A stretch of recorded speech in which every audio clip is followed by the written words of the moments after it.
안녕하세요. 벌써 2021년 1월 첫 주가 되었습니다. 오늘부터 우리 2021년 1월에서부터 4월까지 하는 프로그램입니다. 김영문 영어학개론 시작하겠습니다. 개론의 순서는 1월에서 2월까지는요, 통사론 중심으로 합니다. 8주가 되겠죠. 잘 아시다시피 좀 있으면 제가 말씀을 드리겠지만 지금까지 나온 임용고사의 모든 문제를 통틀어서 분석해 보면 100문제 임용고사가 나왔다 하면 약 55문제 정도가 통사로 문제입니다. 그래서 50%가 넘지요. 그래서 시간도 전체 4개월 중에 50%인 2개월을 통사론에 저희들이 배정을 했습니다. 그래서 이렇게 진행할 거고요. 그 다음에 3월에서부터 4월까지는 이제 나머지 의문론, 음성론, 그 다음에 형태론, 그 다음에 의미론, 활용론 있잖아요. 나머지 파트, 여기에 또 영어사도 포함이 됩니다. 영어사는 주로 이제 음성학, 의문론하고 같이 연계해서 하니까 어쨌든 나머지 파트를 3, 4월에 약 8주에 거쳐서 저희들이 김영문 영어 개론을 다 마치도록 하겠습니다. 그래서 오늘부터는 통사론 시작하도록 하겠습니다. 오늘 1주 차니까 앞부분 이제 시작하도록 하겠습니다. 1주차 들어가기 전에 지난번 우리가 2022년 임용고사 전공영어 대비 김영문 영어 오리엔테이션이라는 걸 했습니다. 그래서 그때 또 못 오신 분들 혹은 그때 내용을 듣지 못하신 분들을 위해서 다시 한번 제가 이렇게 자료를 드리니까 확인 한번 해보시고 간단하게 썸머리만 해드리도록 하겠습니다. 거기 보면 이제 영어학 개론 수업 순서가 있을 겁니다. 쭉 보시면 이렇게 하는 거구나 라고 여러분께서 아시면 되겠고요. 특히 영어학 개론에서 우리가 이제 원서로는 그러면 어떤 걸 보느냐? 영어학 개론의 원서. 저의 수업은 한국말로 다 제가 편집을 해서 이렇게 자료를 이렇게 만들었습니다. 책은 이렇게 되어 있습니다. 이렇게. 이거 학원에서 편집한 거니까 이걸로 교재로 삼으시면 되겠습니다. 그런데 또 원서를 또 원하시는 분들 계세요. 참고로 원서를 보고 싶은데 어떤 게 원서가 있습니까? 임용고사를 하는 사람들한테 가장 많이 보는 영어학 개론 원서는 무엇인가? 다 아실 겁니다. 잘 아는 대로 Introduction to Language, Introduction to Language 라고 하는 프롬킨이 쓴 책 있죠. 프롬킨과 에탈, 다른 사람들 여러 사람이 썼습니다. 그 책을 보시면 가장 기본적으로 영어학 개론에 대해서 잘 설명이 되어 있습니다. 그리고 또 다른 책이 뭐가 있느냐? 또 가장 유명한 책이 Linguistics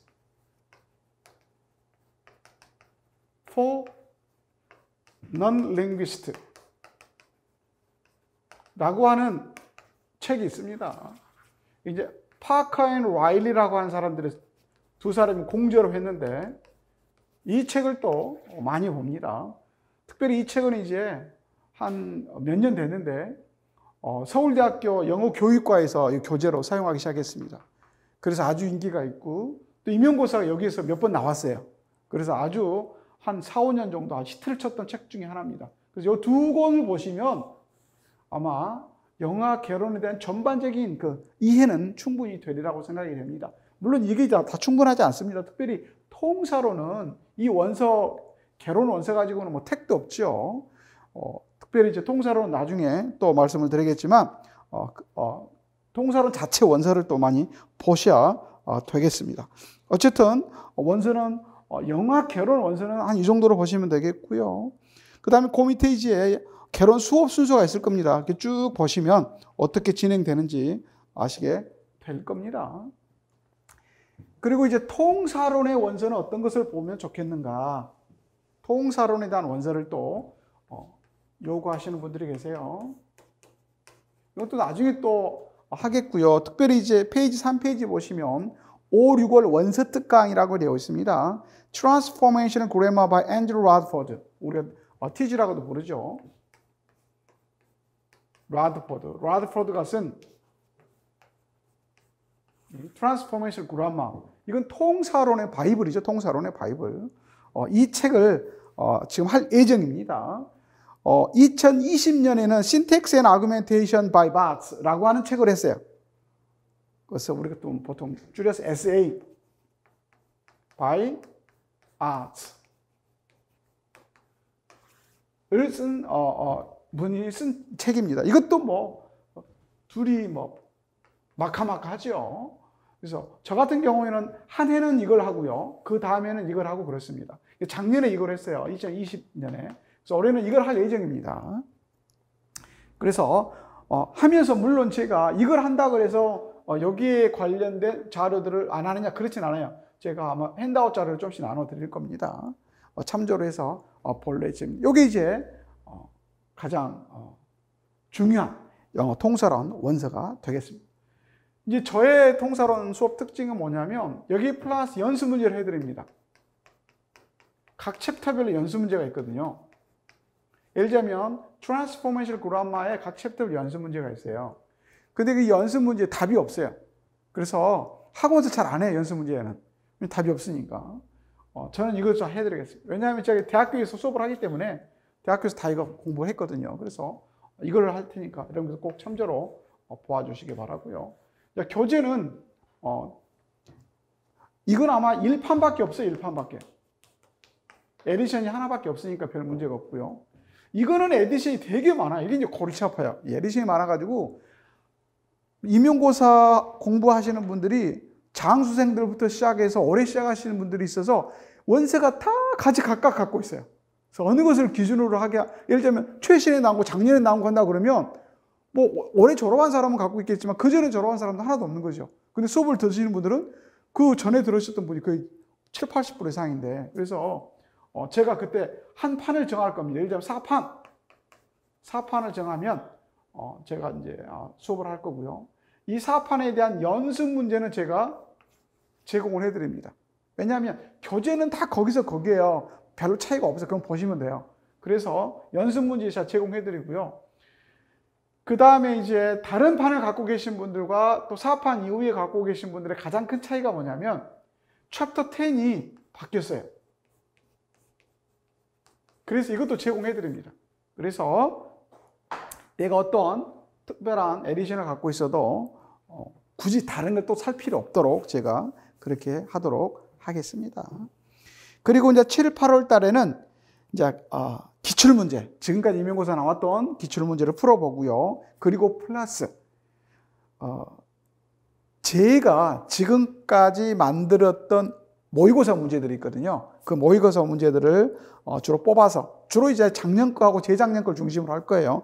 그게 가장 최신의 유행에 맞기 때문에 그것들의 문제를 풀이하고요. 그 다음에 이제 통사론의 원서에 최근에 조금 또 히트친 게 뭐냐면 앤드류 칸이라고 하는 사람이 쓴 신텍스라고 하는 책이 있어요.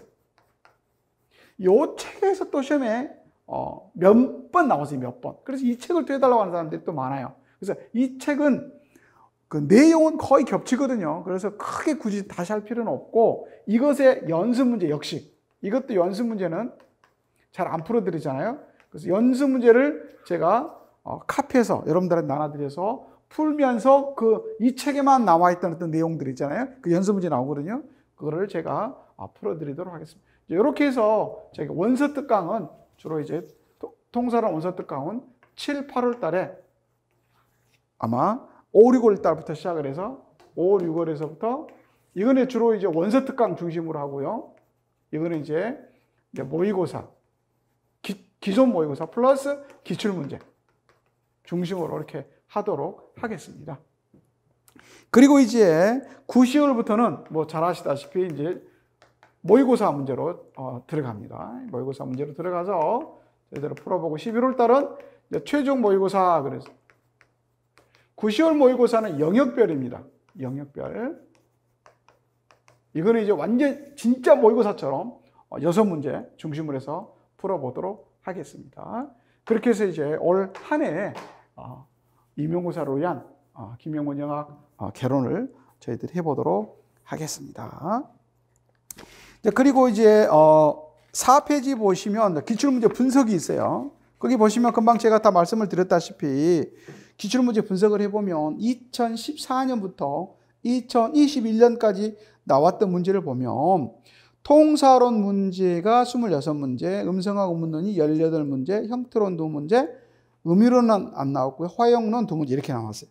그래 보시면 아하 어떻게 문제가 나오는지 감이 잡히시죠. 그래서 여기에 맞춰서 개론의 수업도 저희들이 짰기 때문에 여러분들께서 그렇게 이해해 주시기 바랍니다. 뭐 특별하게 뭐 다른 거는 뭐 없습니다. 쭉 한번 읽어보시면 학습 전략도 뭐 이미 잘 아실 거예요. 그리고 특별하게 변동, 최근에 한 3, 4년간 변동이 없어요. 문제 유형이 변화가 없기 때문에 그대로 해오시면 뭐 될 것 같습니다. 그리고 수업하는 도중에 사이사이에 여러 가지로 말씀을 드리겠습니다. 그리고 이제 6페이지에 보시면 영학 references 해가지고 이제 이 동사론, 개론 이외의 원서들이 또 뭐 없습니까? 거기 보면 나와 있죠. 음성학 같은 경우에는 A Course in Phonetics, 라데포게 들어가 유명한 책이죠. 한 40년 됐습니다. 그 다음 푸놀로지는 여러분이 너무나 잘 아시는 야바스가 쓴 거죠. Applied Phonology. 뭐 이 책을 보시면 뭐 음성학 의문은 끝날 것 같고요. 그 다음에 통사론은 그 밑에 있는 거 금방 말씀을 다 드렸죠. 그리고 이제 스쿨 그라마. 스쿨 그라마는 어떻게 준비해야 됩니까? 라고 하시는 분들이 계세요. 스쿨 그라마는 통사론 하면서 많이 다루기도 할 거고요. 또 틈틈이 저희들이 손을 봐서 Teachers Grammar라고 하는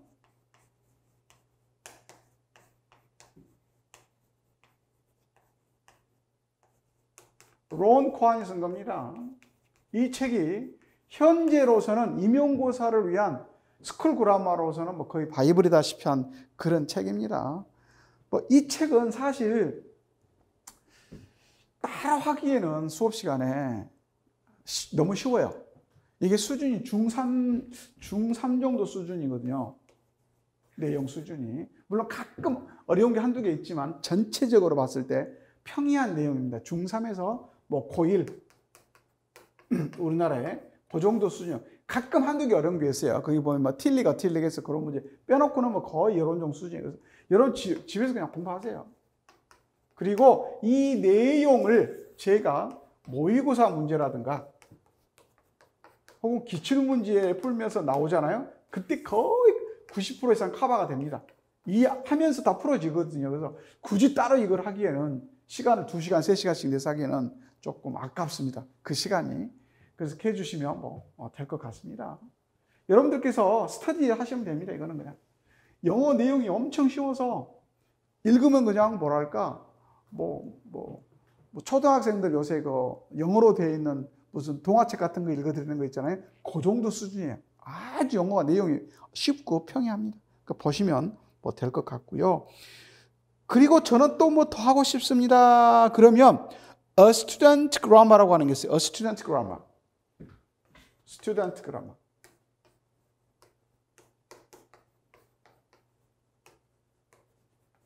이걸 이제 누가 썼냐면 코크 앤 그린바움이라고 하는 사람이 썼어요.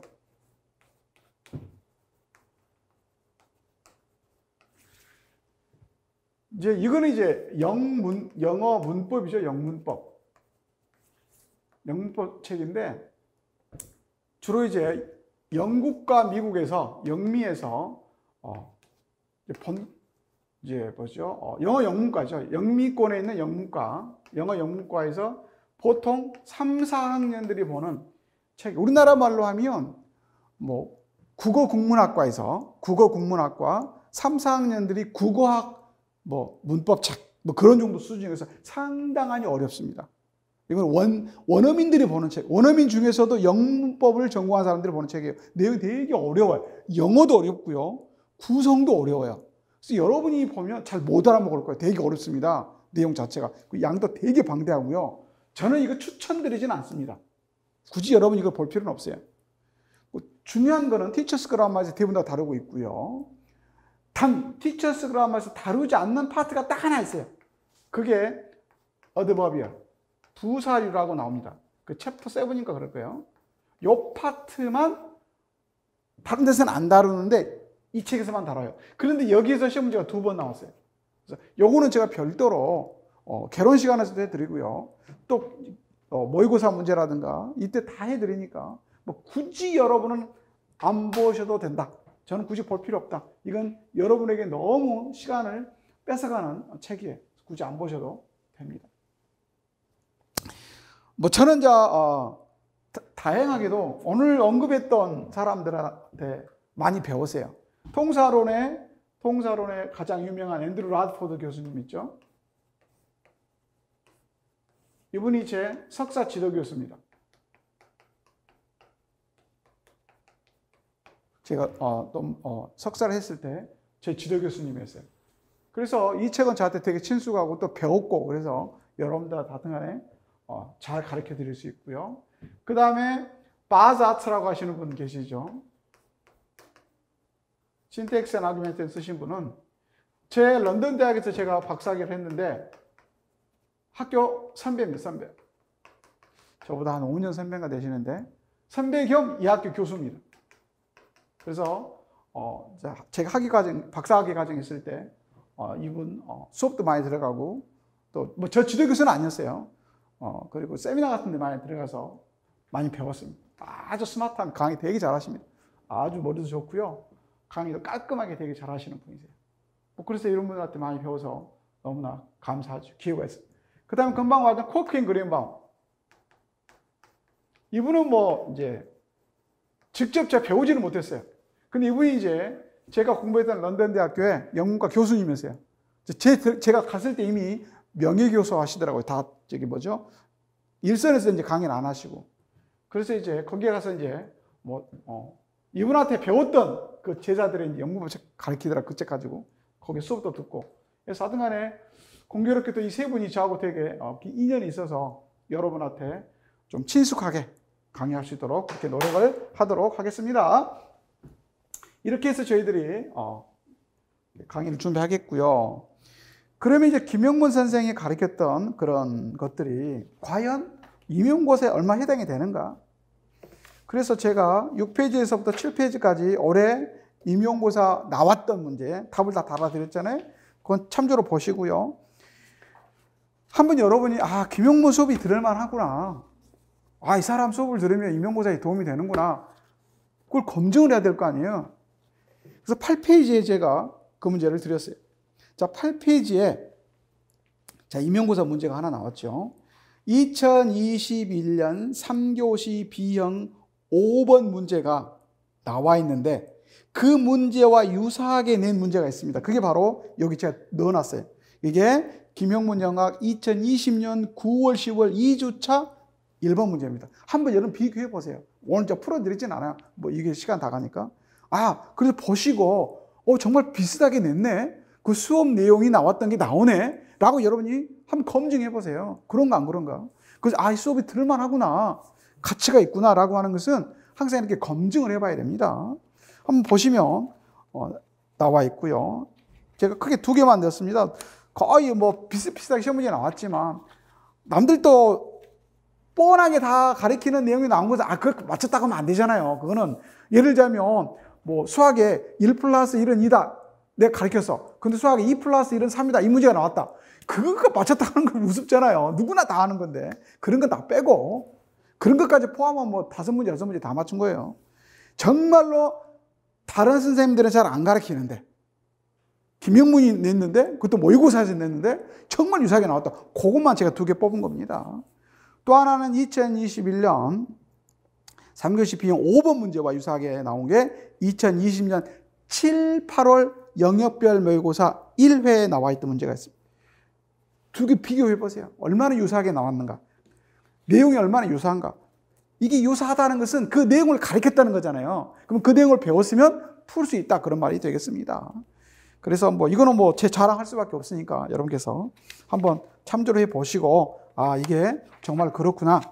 그리고 이제 3번 2021년 2교시 전공 A형 7번과 유사한 게 2020년 9월 3주차 기재작 문제 3주차 4번 문제에 나왔습니다. 한번 여러분 비교해 보세요. 얼마나 비슷하게 나왔나. 그 내용이 얼마나 비슷한가.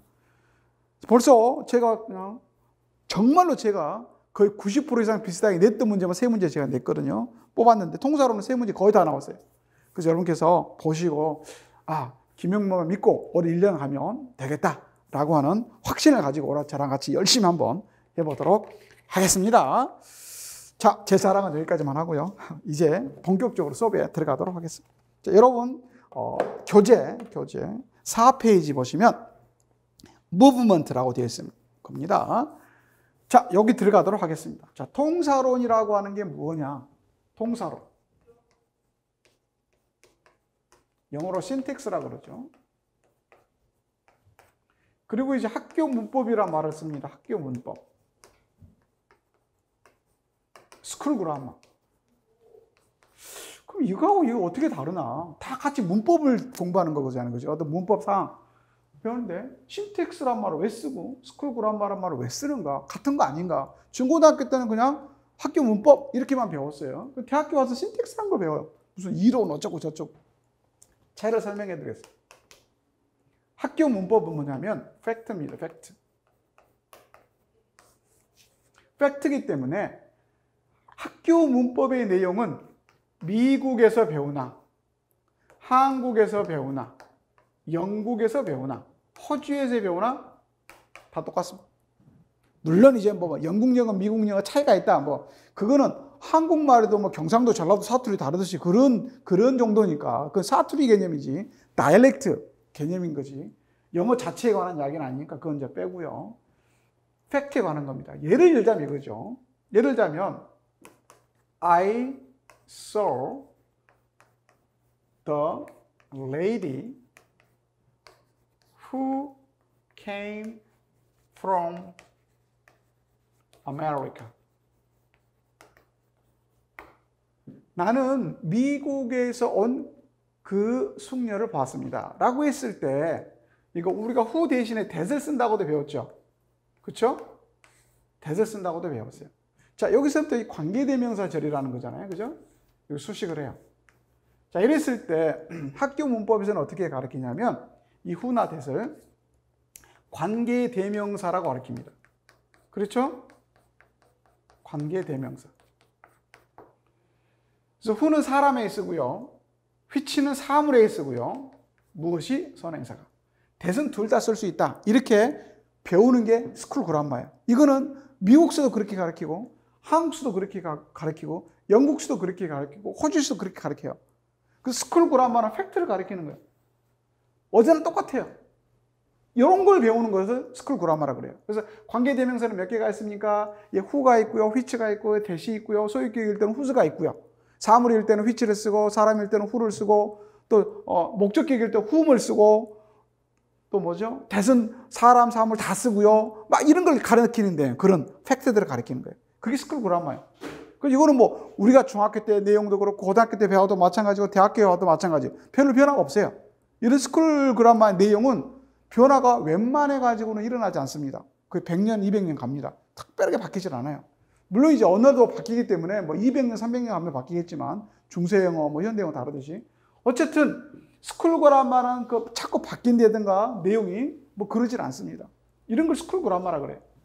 그러면 통사론이라고 하는 것은 뭐냐면 이런 스쿨 그라머 내용에 대해서 어떤 교수나 학자가 자기 이론을 내세웁니다. 예를 들자면 리차드 S. K라고 하는 사람이 있거든요. 유명한 사람인데 자, 이 사람은 관계대명사를 연구를 했어요. 수십 년간. 그리고 이 사람은 이제 이 관계대명사를 공부할 때 어떻게 공부하냐면 현재 영어뿐만 아니라 과거 영어, 중세, 고대 심지어는 그리고 또 불어, 도고는 관계대명사를 어떻게 하나. 그래서 이렇게 통사적으로 공시적으로 관계대명사만 연구를 해요.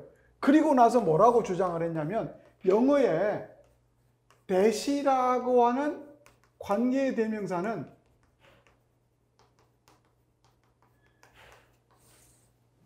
우리가 지금까지 관계대명사로 배워왔지만 사실은 관계대명사가 아니고 이 that은 뭐다? 디터미나다. 즉 관사다. 그래서 관사. 이렇게 새로운 주장이잖아요. 스쿨 그라마에서는 that을 뭐라고 가르쳐요? 관계대명사라고 가르칩니다.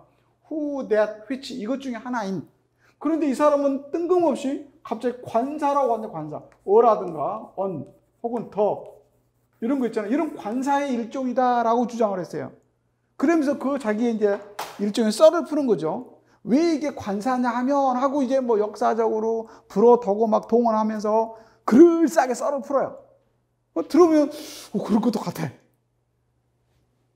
이런 걸 공부하는 것을 우리가 통사론이라고 해요. 통사론은 뭐냐면 어떤 스쿨 그라마 팩트에 대해서 어떤 학자가 새로운 주장을 하는 거예요.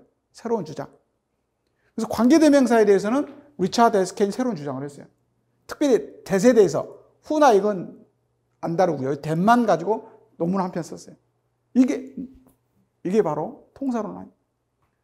그 촘스키라고 하는 사람은 자, 리차드 에스케인은 스쿨 그라마의 팩트 중에 어떤 하나를 가지고 주장을 했지만 촘스키라고 하는 사람은 스쿨 그라마의 전반에 대해서 전체 이론에 대해서 자기 이론을 새롭게 내세운 거예요.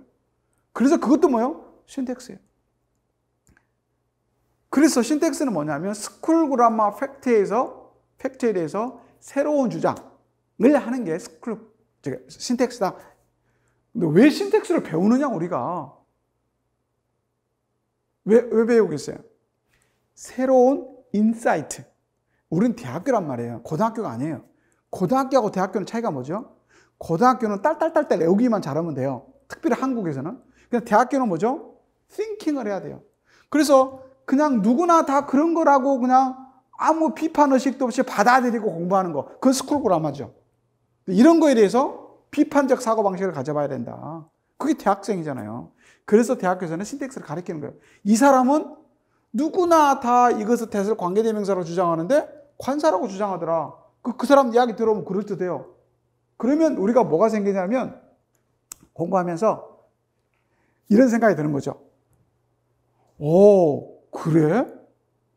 그러면 나는 that을 관사를 하지 말고 다른 걸로 생각하면 안 될까? 라고 하는 비판의식이 생기고 창의적인 게 생기는 거죠. 이런 것을 함양시키기 위해서 대학교는 신텍스라는 과목을 가르치는 거예요. 그래서 여러분이 솔직히 말해서 우리 임용고사에서 통사론 공부하잖아요. 이 배웠던 거 있죠. 중고등학교 학생한테 가르치면 절대로 안 됩니다, 여러분. 여러분 또 선생님 되시고 잘난 척 하려고 내가 말이야 임용고사 이번에 패스해가지고 온 선생이거든. 니네 통사론이라고 들어봤니? 촘스키라고 알아? 이런 거 가르치면 큰일 나는 거예요. 그냥 여러분의 그 크리에이티브 띵킹을 함양시키기 위해서 배우는데 끝이야지. 중고등학교 가서는 그냥 스쿨 그라마 가르치세요. 이해하셨어요? 조심하셔야 됩니다. 어쨌든 임용고사는 이게 나온다는 거예요. 이게 8, 90%. 그리고 요 내용은 10% 정도 나와요. 전체 통사론 내용에서.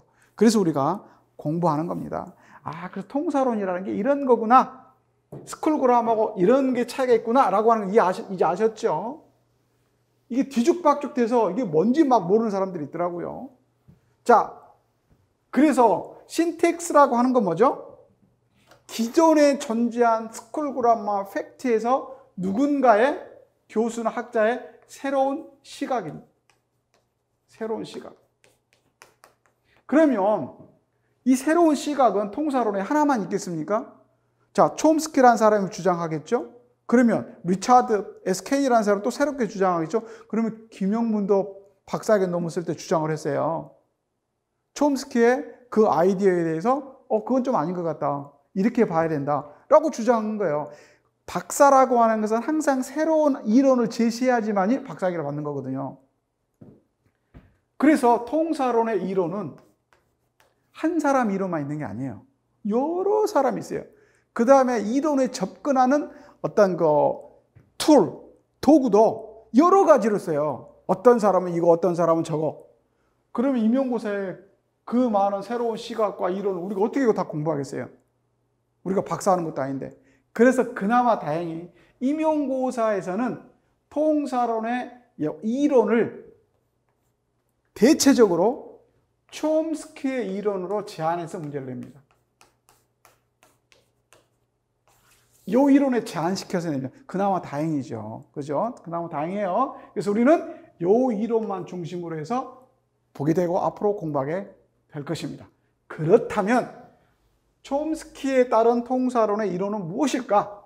촘스키의 통사론의 이론만 잠깐 살펴보고 가겠습니다. 그래야지 여러분께서 앞으로 배우게 될 이론, 이게 이 짓을 우리가 왜 하나에 대해서 어떤 전체적인 그림이 그려집니다. 자, 촘스키 전의 이론은 뭐냐면 구조주의 이론이라서 구조주의 이론.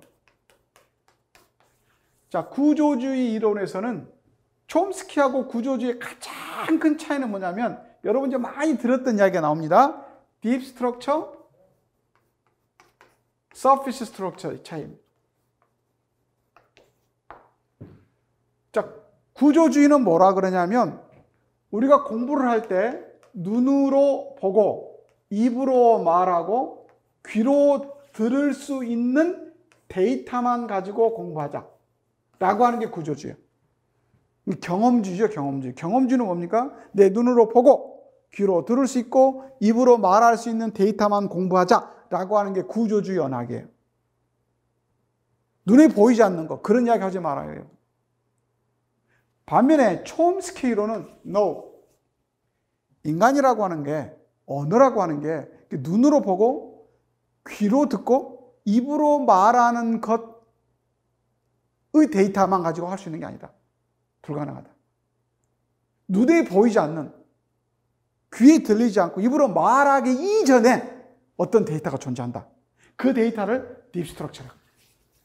눈으로 보고 귀로 듣고 입으로 말하는 데이터를 서피스 스트럭처라고 합니다. 그래서 구조주의는 여기에만 집중을 하죠. 촘스키로는 둘 다 집중을 합니다. 둘 다 봐야 된다. 그래야지 정확하니 문장의 의미를 파악할 수 있다라고 하는 거예요. 그러면서 이제 예를 들었죠. 촘스키가 무슨 예를 들었냐면 이런 예를 들었습니다. John is easy to please. 자, A번. John is eager to please. 이 문장을 보면, 자, 요건 이제 일종의 서피스 스트럭처잖아요. 그죠? 이건 서피스 스트럭처. 내 눈으로 보이는 거잖아요, 지금. 내 입으로 말했잖아요. 여러분 귀에 들렸잖아요.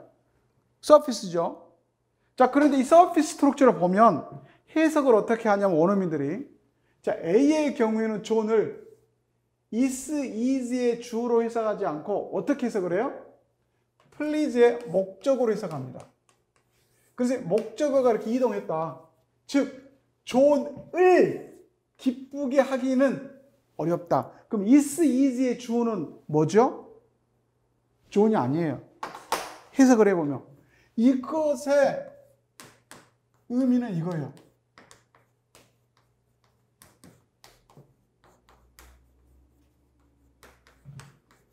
이런 뜻이에요. 존을 기쁘게 하는 것이 쉽다 그런 말이에요. 존은 사람이 단순해가지고 조금만 웃은 소리 해도 그냥 좋아서 그냥 헬렐레 해. 그런 의미예요. 그렇죠? 그런데 촘스키가 하는 말이 구조주의 방식에서 보자면 어떻게 존은 is, is의 주어 자리에 있는데 이거를 please의 목적으로 해석하냐 이거예요. 미국 사람들은 다 목적으로 해석을 하거든요. 어떻게 하냐 이거지. 서피스 스트럭처 입장에서만 보자면 존은 명백하게 is, is의 주어잖아요. 그런데 왜 해석을 please의 목적으로 하냐 이거예요. 어떻게 하냐 미국 사람한테. 몰라 그냥 그렇게 머릿속에 해석이 돼 이렇게. 그 다음에 B번도 볼까요? John is eager to please의 경우에는 존이 please의 뭘로 해석이 돼야 돼요? 주어로 해석이 돼야 돼요. 즉 목을 한다. 주어죠, 주어. 즉, 존이 누군가를, 그 누군가 안 나와 있죠? 기쁘게 하려고 막 노력한다, 이 말이에요. 노력한다는 거예요. 이렇게 해석을 해야 돼요. 그래서 네이티브 스피커들한테 물어보니까 B번의 딥 스트럭처는 이렇다는 거예요. John is eager, John, to please somebody. 존이 somebody를 막 즐겁게 하려고 광대 짓을 한다는 거죠. 하려고 존이 노력한다 그런 말. 그래서 결과적으로 보면 여기에서 이 존은 please의 주어로 해석이 되고요. 주어로. 위에 A의 경우에는 목적으로 해석을 한다 그런 말이에요. 그런데 이것의 서피스 스트럭처들은 어떻죠? 똑같은 구조를 갖고 있잖아요.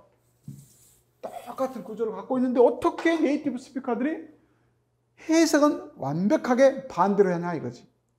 이걸 어떻게 알아내느냐 이거야. 구조주의의 주장처럼 눈에 보이는 서피스 스트럭처, 즉 이 서피스 스트럭처만 가지고 이 문장을 분석해 보면 사실 이 두 문장 해석 똑같아야 돼요. 똑같이 주어로 해석이 되거나 존이 목적으로 해석이 되거나. 그런데 정반대로 되고 이걸 어떻게 원어민들이 알아내냐 이거야. 눈에 딱 보고 듣고 구조주의 말대로. 촘스키가 하는 말이 구조주의자들은 한계가 있다. 어떤 문장에 딥 스트럭처나 서피스 스트럭처가 똑같이 같은 문장은 별 문제가 없지만 이렇게 달라지는 문장의 구조의 경우에는 딥 스트럭처가 필요하다. 그 딥 스트럭처를 공부해야 된다. 그 구조를 알아내야 된다. 그래야지 그 문장의 의미를 제대로 파악할 수 있다.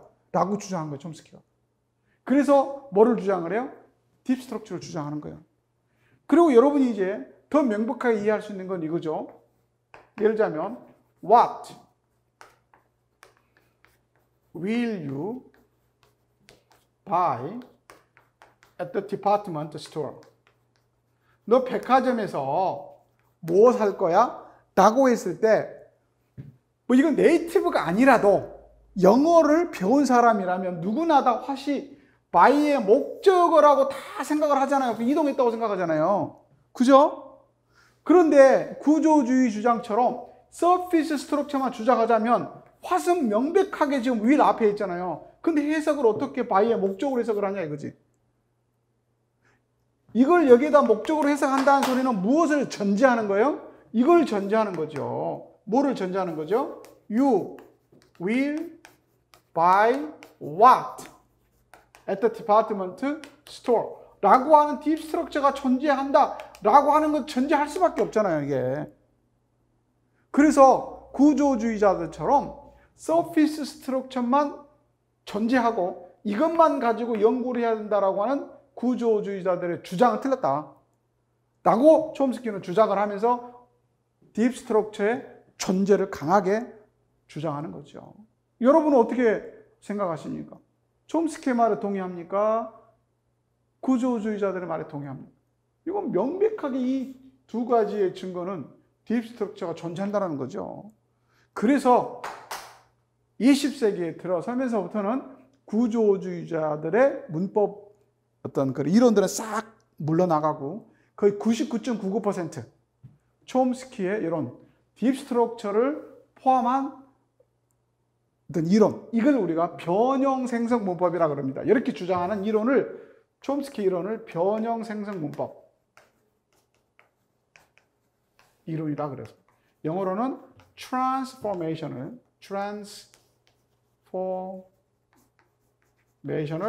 generative grammar. 그래서 generative를 생략을 하고 그냥 transformational grammar라고 하는 이름으로 쓰기도 합니다. 어쨌든 이걸 통해서 우리는 이제 뭐를 인정하게 되었습니까? 아하, 딥 스트럭처하고 서피스 스트럭처가 존재하구나라고 하는 것을 인정하기 시작했습니다. 자, 그러면 딥 스트럭처하고 서피스 스트럭처를 그 존재를 인정한다라고 하는 것은 또 뭐를 인정한다는 걸까요? 논리적으로 자연스럽게 생각해 보세요. 자, 딥 스트럭처가 있습니다.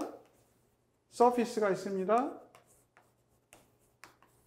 자, 서피스의 what will you buy at the department store라고 했다면 이것의 딥 스트럭처는 이제 뭐가 존재를 해요?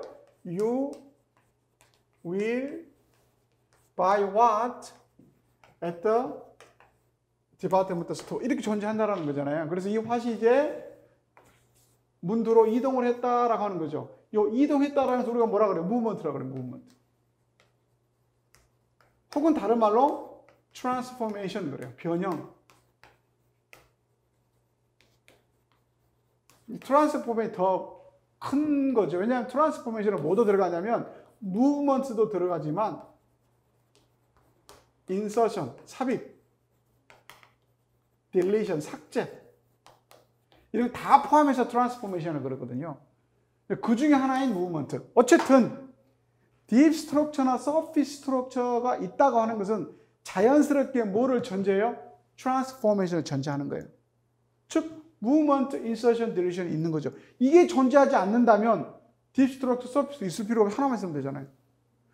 바뀌기 때문에 두 개를 나누는 거 아니에요. 그래서 이 트랜스포메이션, 특별히 이제 무브먼트에 대한 어떤 이론의 중요성이 나타나기 시작하는 거예요. 그러면 영어 문법에는 어떠한 무브먼트들이 있을까? 어떤 종류의 무브먼트들이 있을까? 이 이제 생각을 하게 된 거죠. 그래서 촘스키의 이론이 1965년에 이 사람 박사학위를 받아요. 유펜에서 받죠. 유펜. 유니버시티 오브 펜실베니아라고 하는 대학에서 박사를 받습니다. 그때 박사 받은 학위 논문을 1967년인가 57년이 헷갈리네. 67년이니까요. 이때 책으로 아스펙트라고 하는 책으로 만들어서 발표를 합니다. 이게 센세이션을 일으켜요. 미국에. 그래서 이제 각 대학교마다 세미나를 열 때 촘스키를 초청을 하는 거예요. 야, 너 이번에 박사학위 논문에서 새로운 걸 주장을 했다며 우리 학교에 와서 한번 세미나 한번 해줄래? 도대체 그 내용이 뭔가 한번 들어보자. 이러면서 이제 유명해지기 시작한 거예요. 그러면서 그 세미나를 듣고 하는 사람들이 무브먼트라는 개념이 계속 나온 거죠. 그래, 그러면 영어에는 어떠한 무브먼트들이 존재할까 해서부터 이제 이 영감을 얻어가지고 이 수업을 듣고 이 세미나를 들은 수많은 영국의 이제 박사학위 있는 애들이 하나씩 찾아내는 거예요. 어떤 사람은 이런 무브먼트, 어떤 사람은 이런 무브먼트 찾아가지고 박사학위 논문 하나씩 쓰는 거예요. 그러면서 이 무브먼트들을 또 취합을 해요. 그 중에서 추려가지고 좋은 것만 쫙 모아가지고 수업 시간에 촘스키가 역으로 씁니다. 촘스키는요, 특징이 뭐냐면요. 자기가 어떤 이론을 이렇게 발표를 해요. 근데 촘스키가 발표한 이론은 책으로 했겠죠. 논문으로 했겠죠. 너무나 어렵습니다. 여러분이 촘스키가 직접 쓴 논문은 읽으면 이해 안 됩니다. 읽을 수가 없어요. 여러분 이해할 수 없고요. 웬만한 사람 못 읽습니다. 저도 이제 한국에서 석사를 할 때 딱 가니까 우리 교수님께서 그때 미국에서 바로 박사 받고 오신 분이 교수 하셨는데 촘스키 논문을 바로 딱 우리들한테 주더라고요. 카피 딱 떠가지고 읽어보래요. 뭔 소리인지 하나도 모르게 하얀 건 종이요 검정 건 글씨야. 알아먹을 수가 없어요. 뭔 소리 하는 건지. 그래서 어떤 현상들이 벌어지냐면 촘스키가 논문을 발표를 하면 그 밑에 이제 새끼 교수들이 그걸 읽고 이게 무슨 말이다 하고 자기가 거기다가 주해를 답니다. 그 책을 또 만들어요. 팔아먹으려고. 우리는 그 책을 보고 공부한 거예요. 그 책 중에 가장 유명한 책이 바로 앤드류 라더포드가 쓴 트랜스포메이션을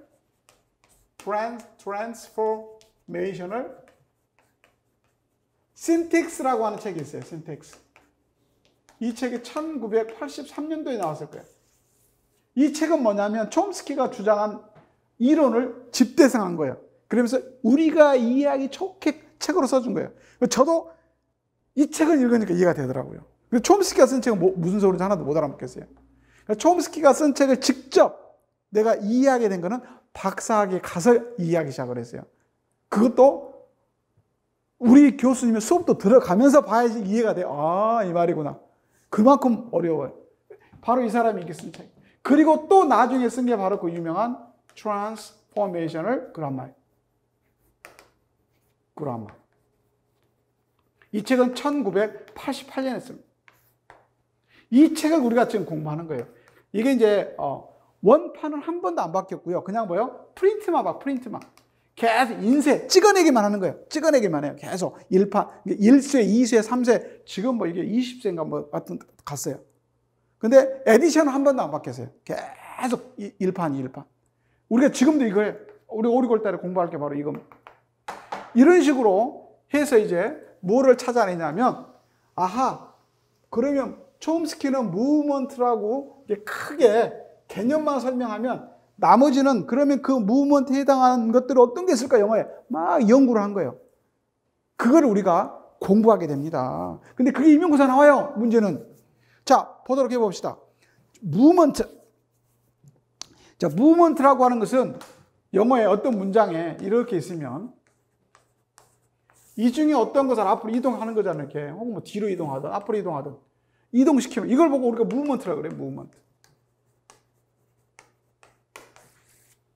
근데 그 무브먼트가 여러 개 있습니다. 이제 종류가 보면 뭐 토피칼라이제이션, 패시바이제이션 뭐 수백 가지의 무브먼트가 있는데 이 무브먼트도 임용고사에 나오는데 어떤 것들이 나오냐 하면 가장 많이 나오는 임용고사 내용은 뭐냐면 첫째, 컨스티튜언트의 개념.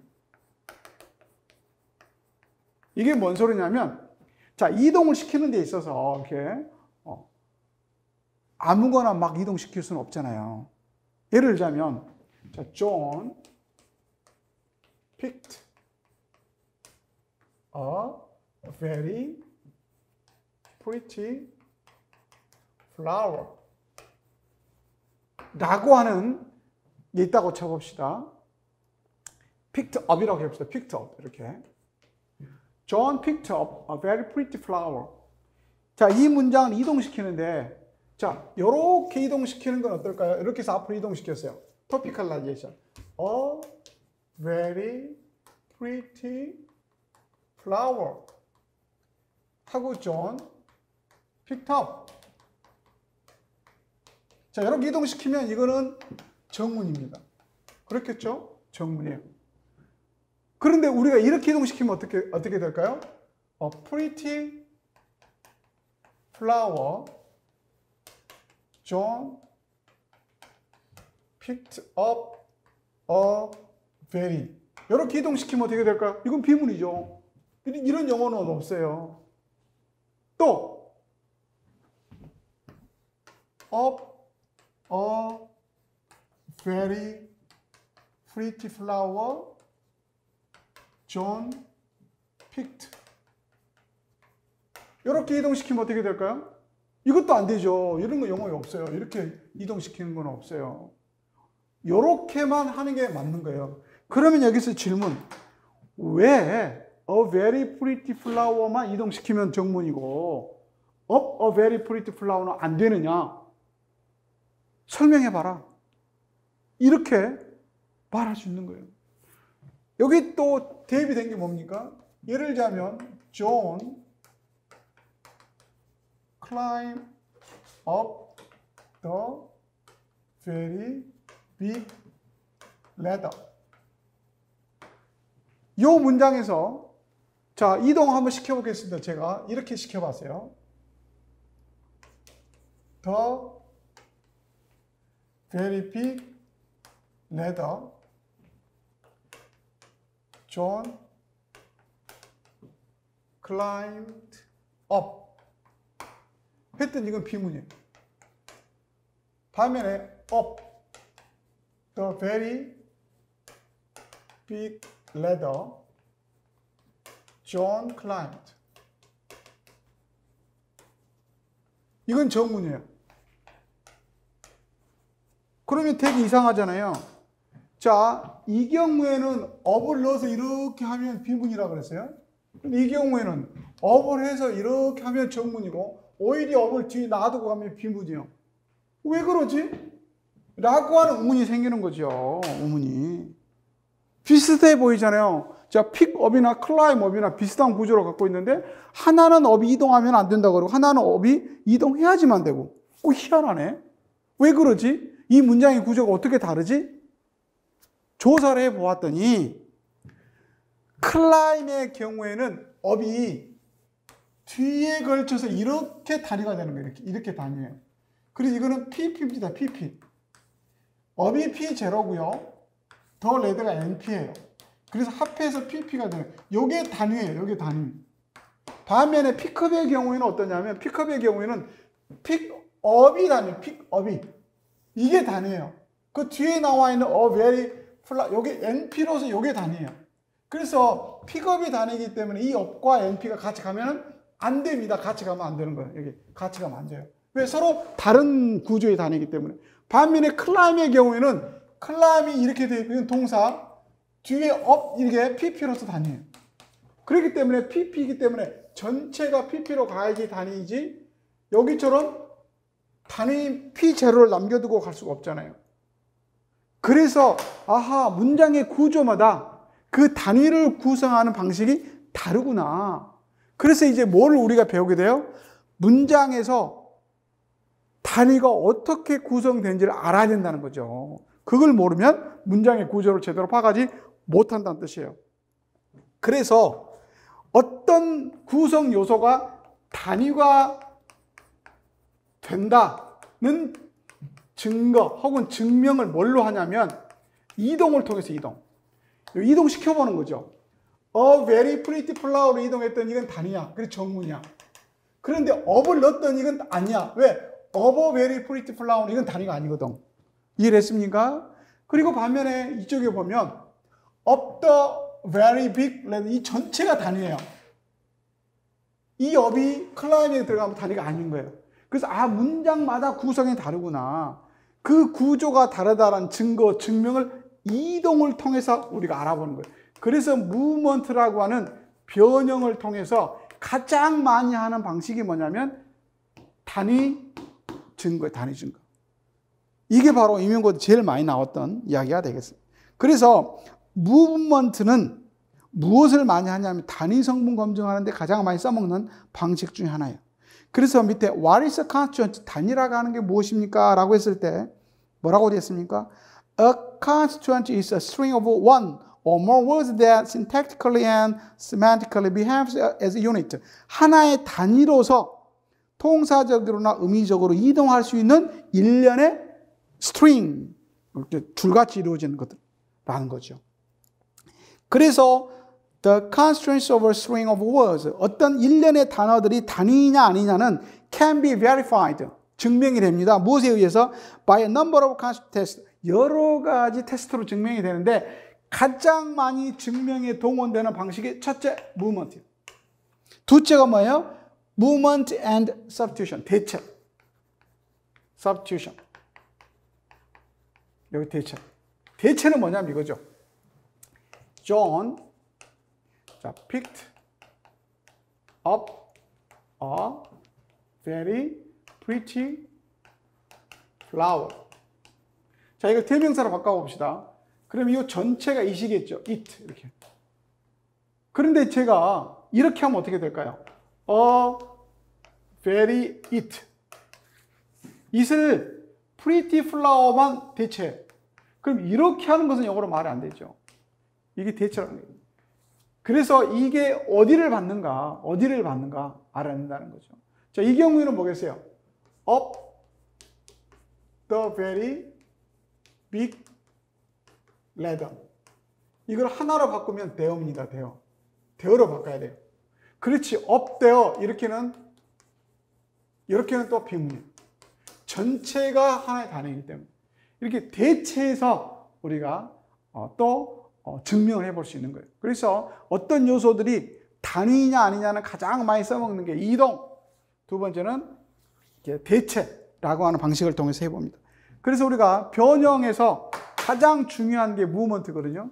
근데 그 변형에서 가장 중요한 무브먼트라는 것을 이용을 해서 임용고사에서는 뭐를 시험을 많이 내요? 그게 단위냐 아니냐, 컨스티튜언트냐 아니냐를 가장 시험에 많이 냅니다. 그래서 여러분께서 무브먼트도 아셔야 되고 그걸 이용해서 무엇을 하려고 하는지도 같이 우리가 공부를 해 보셔야 된다 그런 말이죠. 그래서 이제 무브먼트를 한번 우리가 가봅시다. 자, 거기 1번 4페이지에 1번 재료에 John loves a pretty woman. 자, 이걸 이제 무브먼트를 통해서 단위냐 아니냐를 우리가 알아보는 거죠. 자, 2번 A, A pretty woman John loves. 이때 A pretty woman은 단위가 되잖아요. NP로서. 몽땅 이동했더니 정문이에요. 그러나 B번을 보시면 pretty woman John loves 어만 남겨두고 pretty woman만 이동해서 그렇게 비문이에요. 이건 단위가 안 되는 거죠. C번도 역시 단위가 안 되는 거고요. 그 다음 대체를 해볼까요? John loves her. her가 a pretty woman을 다 받아야 되겠죠. 그러나 B번처럼 John loves a pretty her. 이건 말 안 되는 거죠. her가 뭐만 받았어요? woman만 받았죠. 그 다음에 C번은 어떻게 되죠? John loves a her. 이건 뭐죠? pretty woman만 her가 받아. 이것도 안 된다는 거죠. 단위는 뭐만 돼야 돼요? a pretty woman 전체가 돼야 된다. 라고 하는 게 이 사람이 substitution을 이용해서 증명하는 것이 되겠습니다. 그래서 어떠한 단어들이 서로 하나의 성분임을 증명하는 방법에는 가장 많이 써먹는 방법이 뭐예요? 무브먼트. 가장 많이 써먹는 방법이 무브먼트. 자, 무브먼트도 또 여러 가지 종류가 있어요. 토피칼라이제이션이라는 것을 이용해서 증명하는 방법도 있고요. 혹은 패시바이제이션. 혹은 레이징. 수백 가지가 있습니다. 그래서 시험이 이것도 나온 적이 있고, 이것도 나온 적이 있고, 이것도 나온 적이 다 있어요. 그래서 다 공부하셔야 됩니다. 앞으로 하나씩 공부해 볼 겁니다. 또 금방 했던 이제 substitution. 공부했죠? substitution. 통해서 또 단위가 되는지 안 되는지를 공부하는 방법이 있죠. 근데 이제 사실은 이런 단위 성분을 증명하는 방법이 이 두 가지만 있는 게 아니에요. 더 많아요. 이게 가장 대표적으로 가장 많이 쓰이는 방법이고요. 그 이외의 방법이 뭐가 있냐면, 자, 2번, WH question. 그죠? 가운데 붙여, WH question. 1번, pronominalization이 이게 바로 substitution과 똑같은 개념입니다.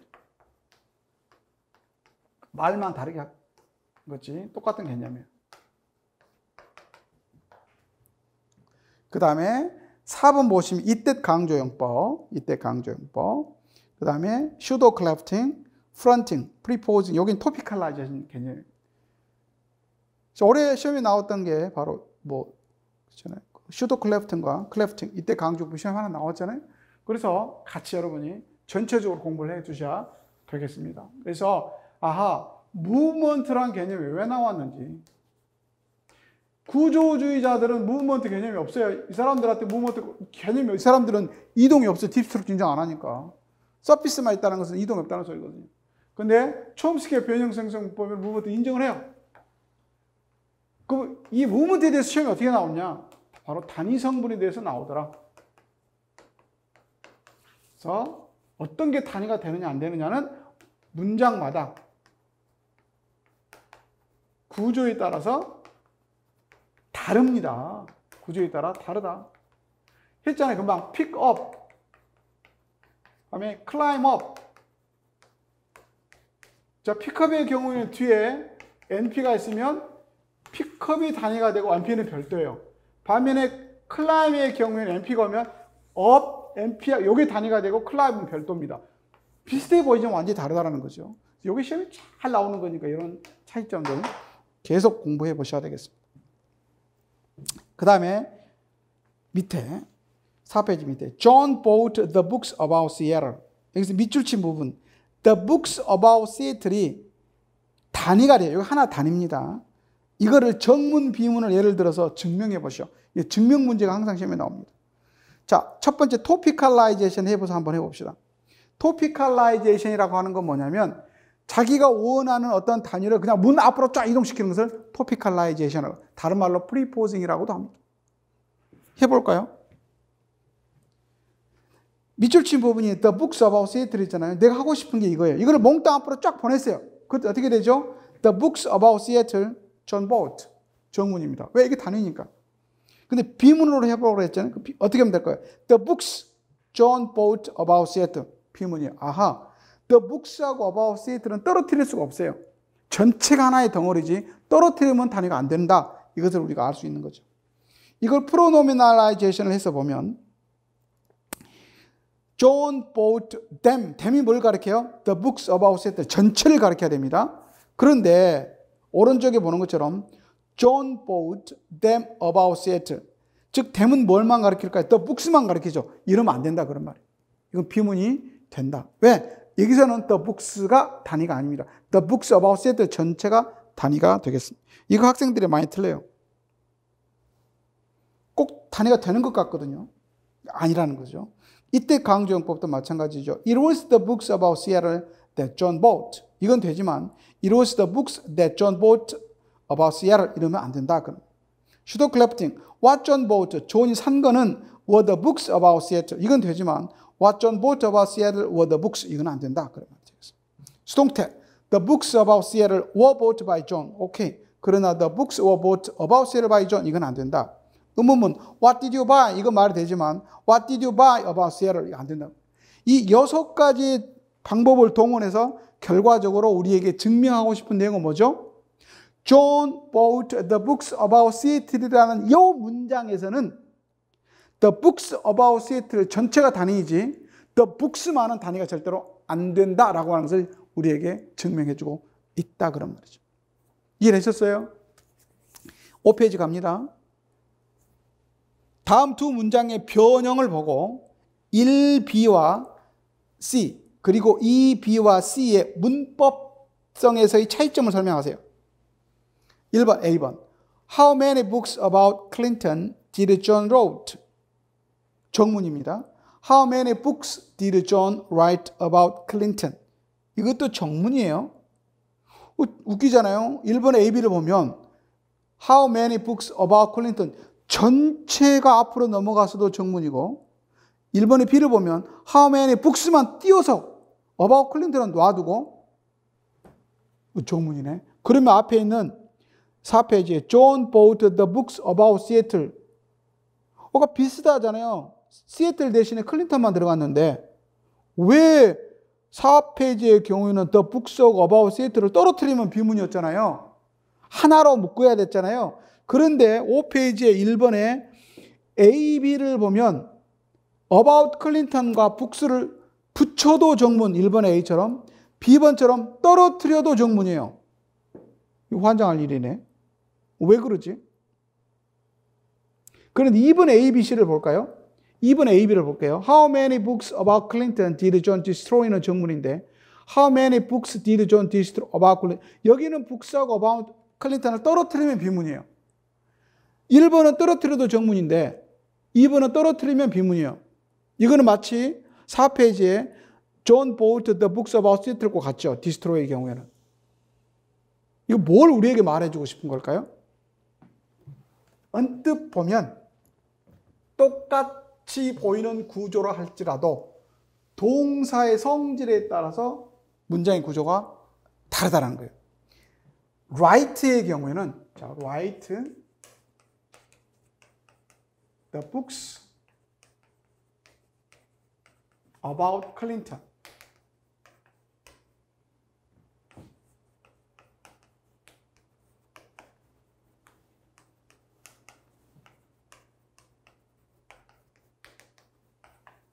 클린턴이나 시애틀이나 똑같잖아요.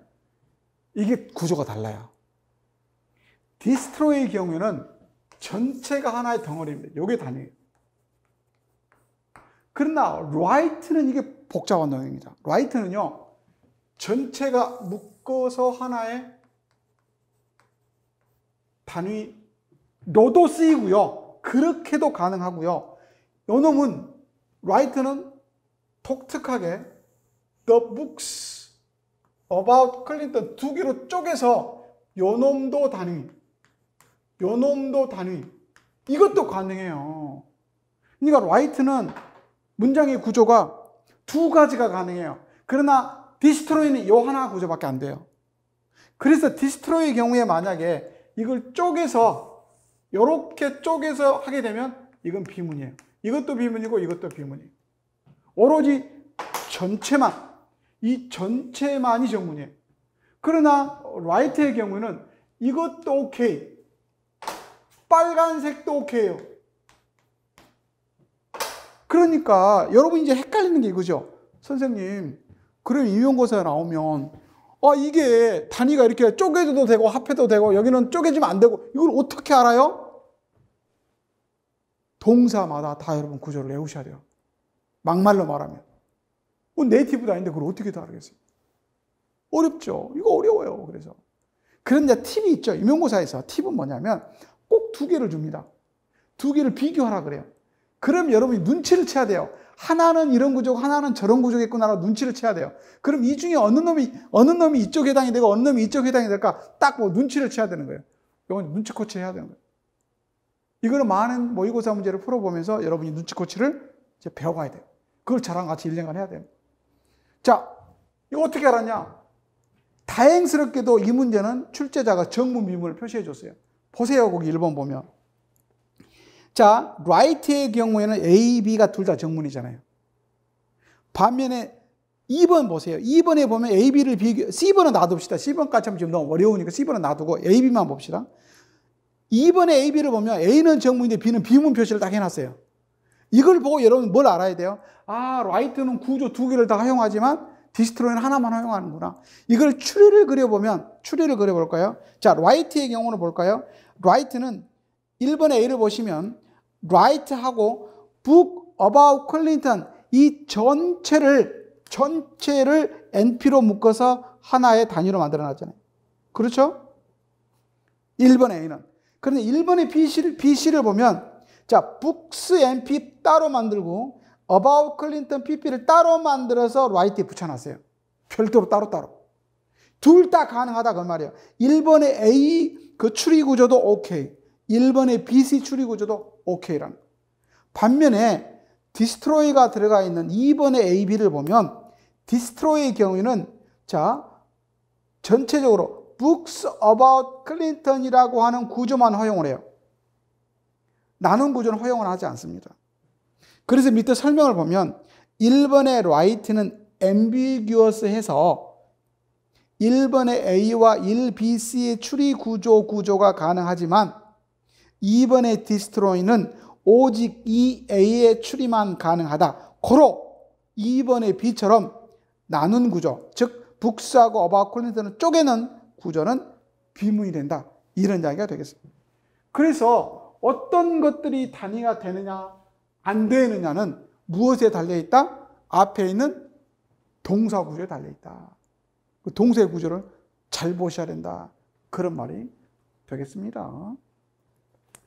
결국은 이것도 WH 이동이죠. 의문문 이동이잖아요. 무브먼트를 이용해서 뭐를 지금 증명하고 있어요? 그게 단위냐 아니냐. 그래서 무브먼트는 99.99% 뭐가 시험에 나와요? 단위. 그게 단위냐 아니냐를 시험에 내더라 라고 하는 것을 여러분께서 명심해 주시기 바랍니다. 6페이지에 퀘스천 이미 이걸 했어요. 거기 보면 climb과 up을 줘서 자, climb up the ladder의 경우에는 무엇이 단위가 된다? up the ladder가 단위가 된다. 반면에 pick up the ladder의 경우는 무엇이 단위가 된다? pick up이 단위가 되지 up the ladder는 단위가 될 수 없다. 그래서 이번에 비문 표시를 해 두었습니다. 왜 그럴까? 밑에 추리를 보세요. 추리를 보면 이렇게 구조가 되어 있어서 그렇다. 그래서 결과적으로 말하면 클라임의 경우에는 up the ladder라고 하는 pp가 단위가 되지만 pickup의 경우에는 the ladder라는 np가 단위이고 pickup이 단위가 된다라고 하는 것입니다. 이것을 증거하는 방법은 거기 증거 1, 증거 2, 증거 3 해서 여러 가지 방법을 통해서 하죠. 그렇죠? 증거 1은 preposition. 그죠? preposing. topicalization을 이용해서 해봤고요. 증거 2는 it that 강조용법을 통해서 해봤고요. 증거 3은 WH phrase.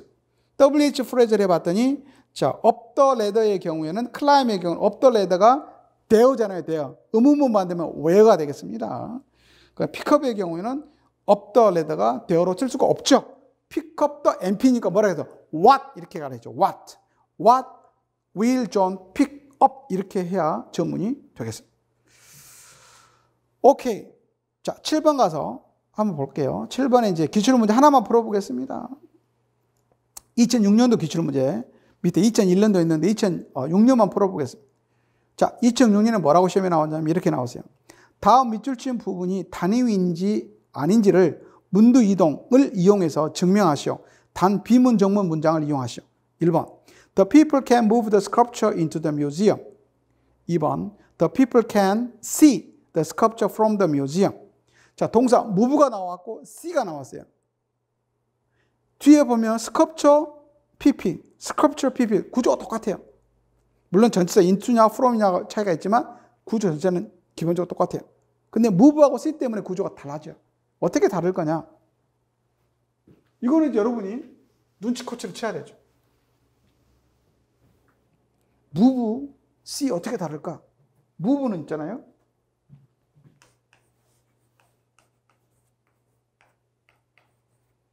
A를 B로 움직이다 해서 요놈과 요놈이 별도의 단위예요. A를 B로 움직이다. 반면에 C의 경우에는 이렇게 있어도 요것을 보다 그런 말이에요. 그래서 전체가 단위예요.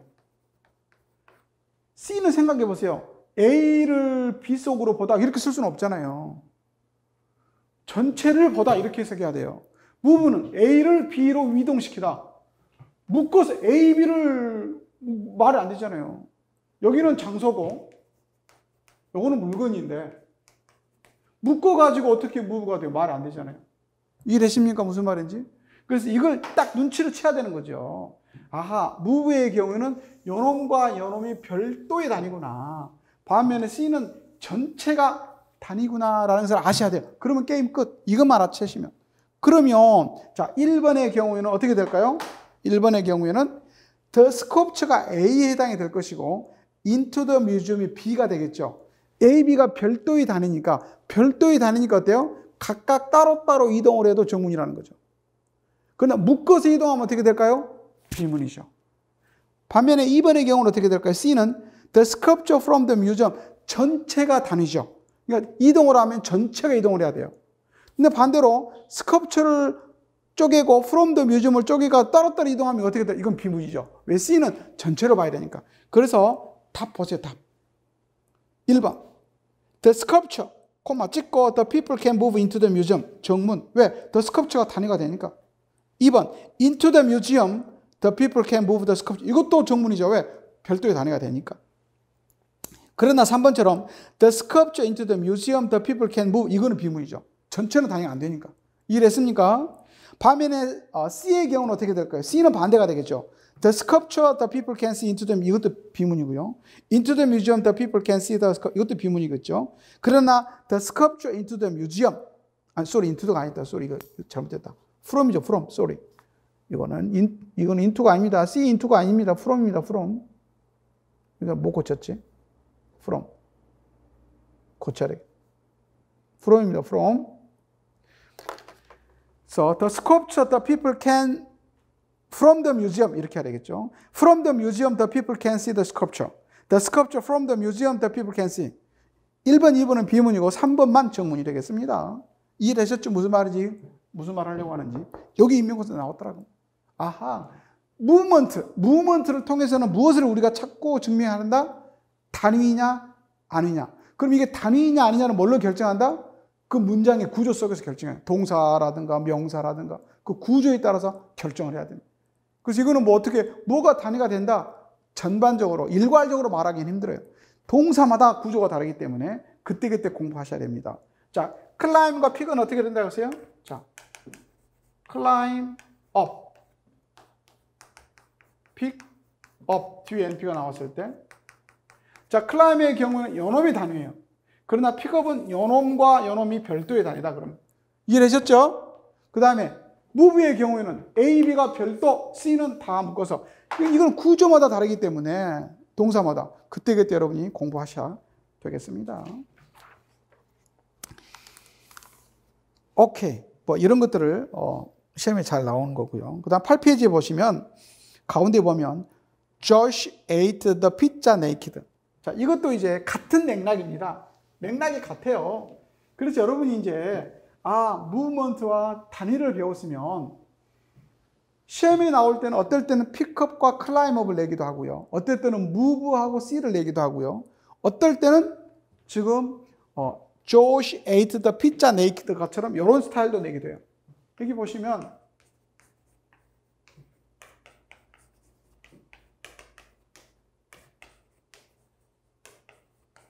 문제는 이 네이키드가 이 에이트 피자라고 하는 VP 속에 포함이 되느냐, 아니면 주어하고 연결이 되느냐를 지금 낸 거예요. 어디에 속했냐, 네이키드가.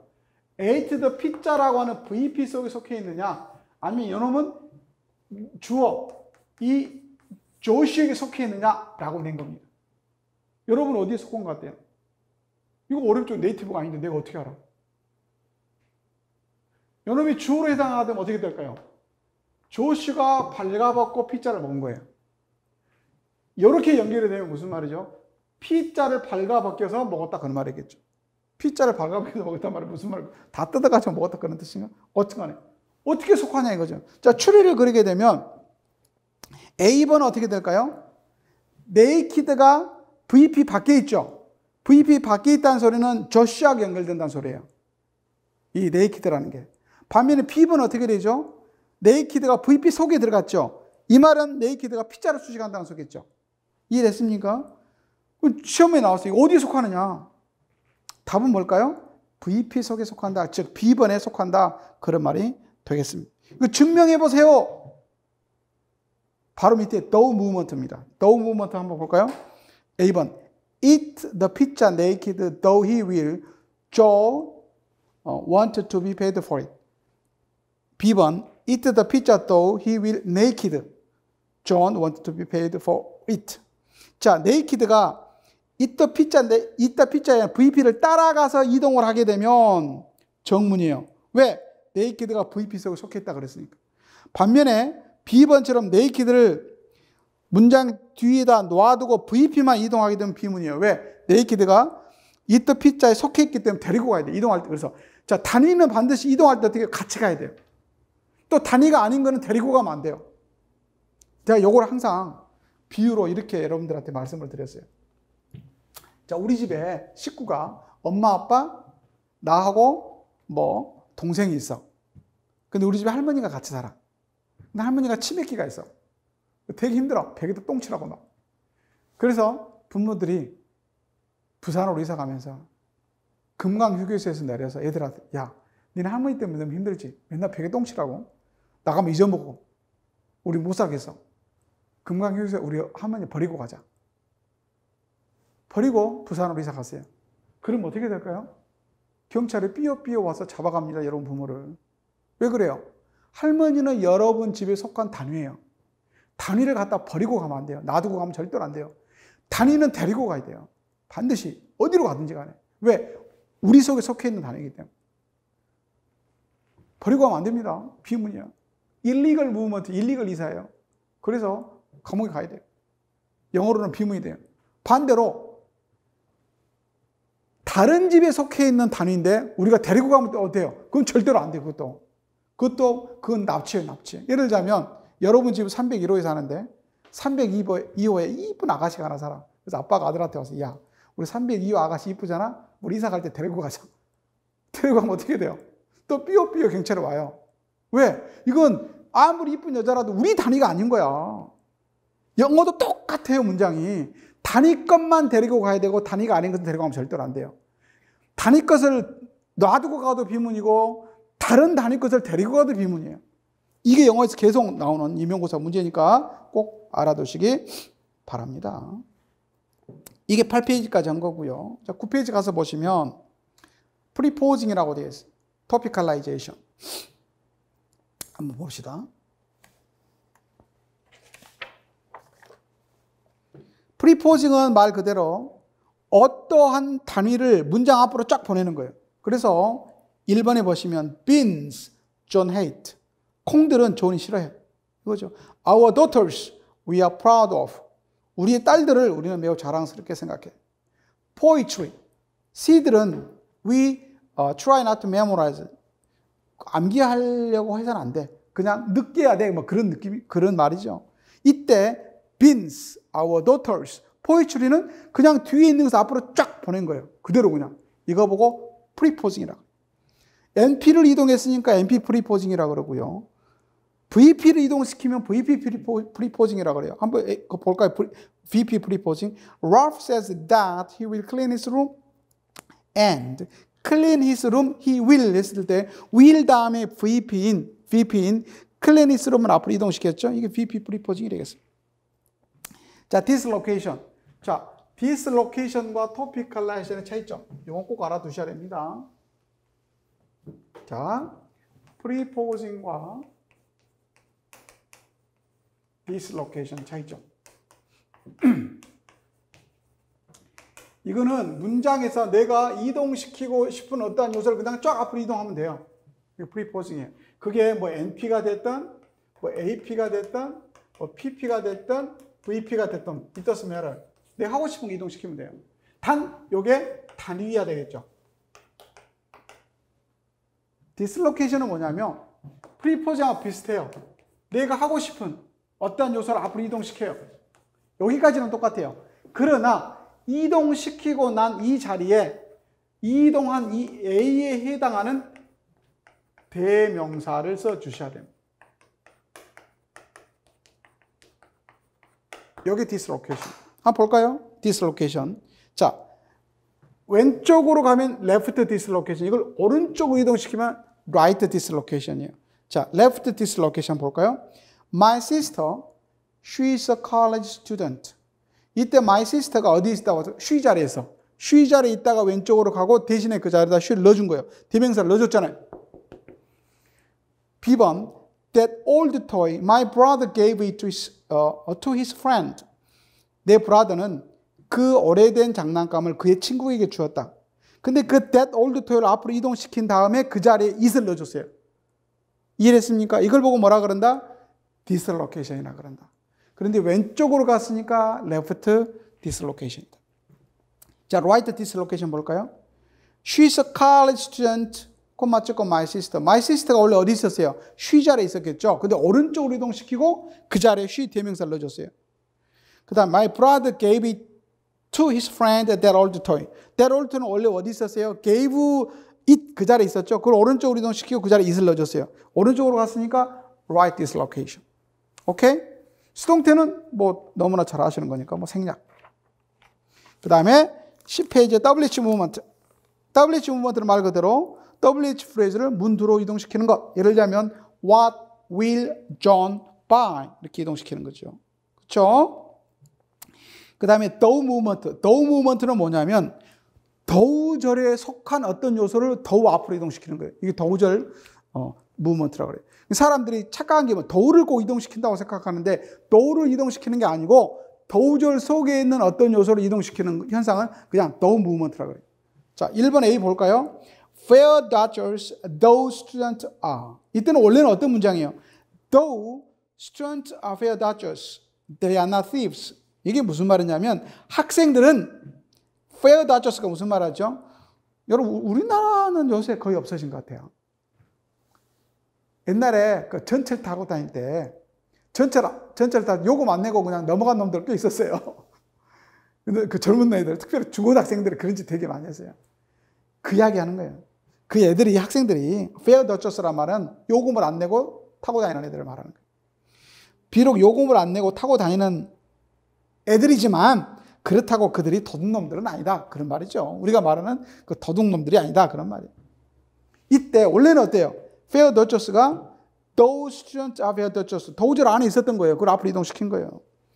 A번은 NP를 이동시켰고 B번은 quite happy라는 AP를 이동시켰고 C번은 very hard라는 부사구로 이동시켰고요. D번은 eat the mushroom이라고 하는 VP를 이동시켰어요. 어쨌든 NP, AP, adverb phrase, VP를 도우절 안에 있는 것을 왼쪽으로 이동시켰어요. 이건 뭐라 그런다? 더우 무브먼트라고 하죠. 이런 구문은 중고등학교 교과서에 거의 안 나와요. 잘. 거의 안 나옵니다. 그래서 알아두시는 게 여러분 좋습니다. 여러분도 잘 못 보셨을 거예요, 이런 표현을. 근데 이런 구문이 있어요. 이걸 보고 뭐라 그런다? 더우 무브먼트라고 한다. 자, 이때 이동시킬 때 어떻게 해야 된다고요?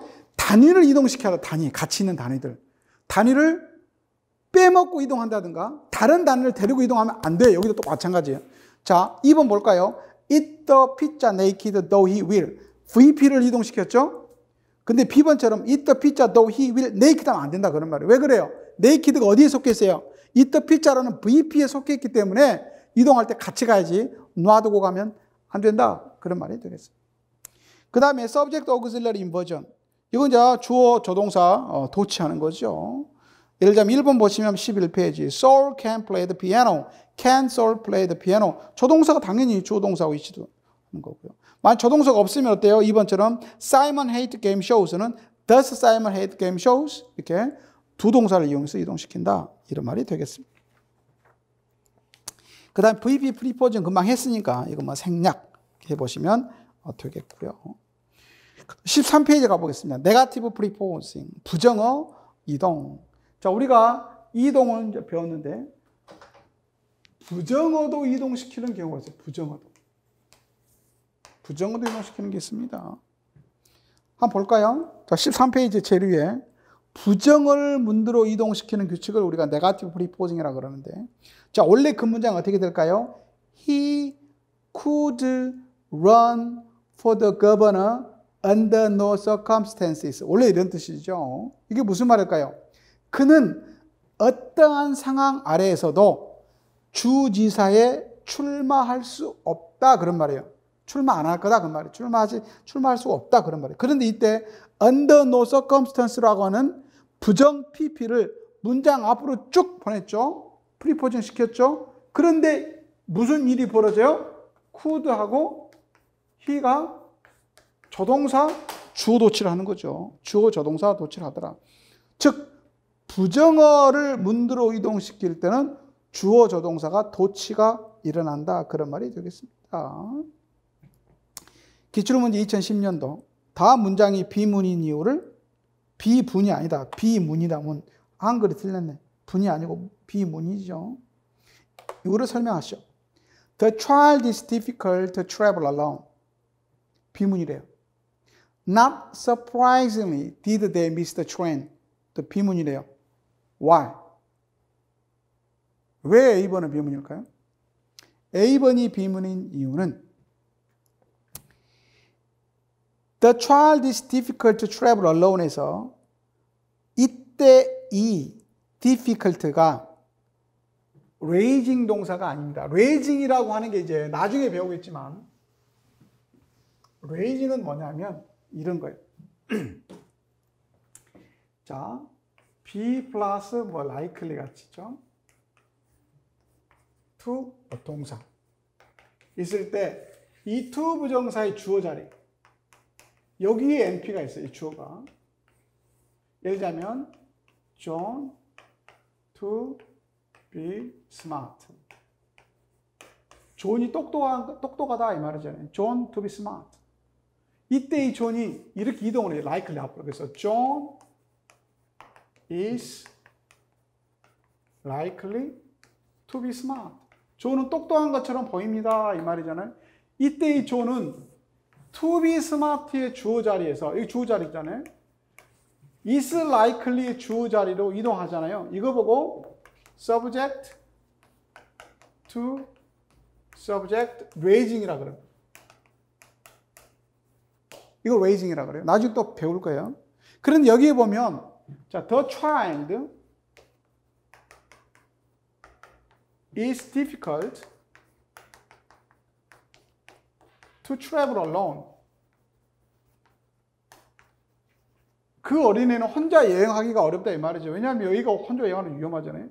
여기에 the child가 원래 있었어요. 그래야지 말이 되잖아요. 이게 to travel의 주어니까. 그래서 to 부정사의 주어 자리에 있다가 is difficult의 주어 자리에 이동했어요. 그래서 한국말로 번역하면 그 어린애는 혼자 여행하기가 어렵다 그런 말이에요. 한국말로는 말이 되죠. 근데 영어로는 비문이라는 거죠. Why? 왜 영어로는 비문이냐?